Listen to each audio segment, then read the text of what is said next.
Caracas, Venezuela. 17 people were killed at a crowded nightclub in Venezuela's capital Saturday after a tear gas device exploded during a brawl and triggered a desperate stampede among hundreds gathered for a graduation celebration, government officials said.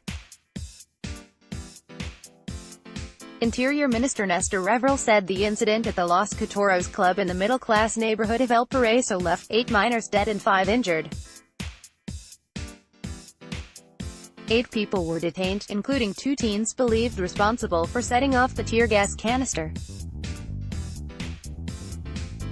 The club is officially called El Paraíso, or Paradise, but is more widely known as Los Cotoros, or the Chatterboxes.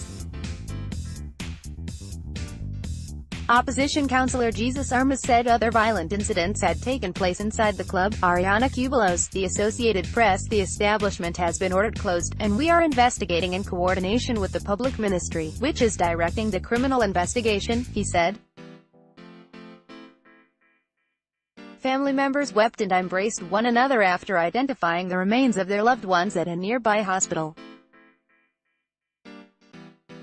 Outside the club, several mismatched shoes, including a sandal with a puckered red lip decoration, lay on the sidewalk. All I know is my son is dead, Nilson Guerra, 43, told local journalists.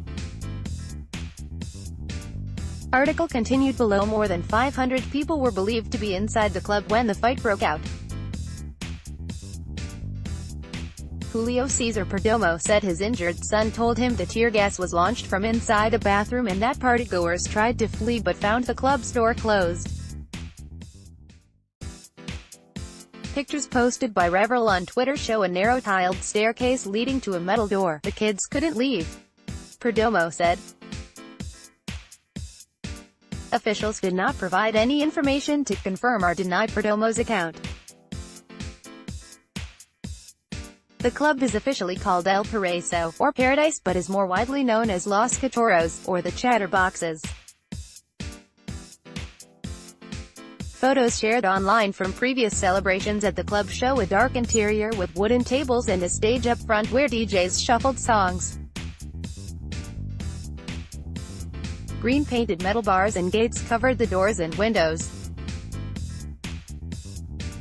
Outside, a faded sign on the red brick building read, "We've opened." Jesus Armas, an opposition councillor who lives in the neighborhood, said the Interior Ministry should explain how a civilian was able to obtain tear gas canisters that should only be utilized by state security forces. He also urged authorities to investigate whether the club had permission to hold several hundred people inside. That's not a big space and that should not be authorized, he said.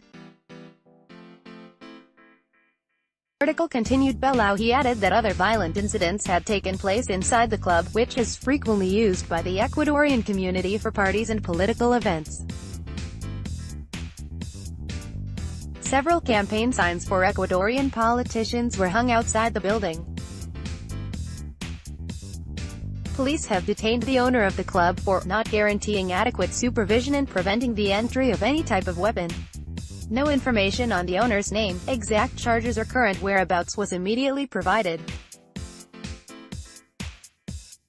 Caracas is one of the most violent capitals in the world, and the country is engulfed in a deepening economic crisis that has forced hundreds of thousands to flee.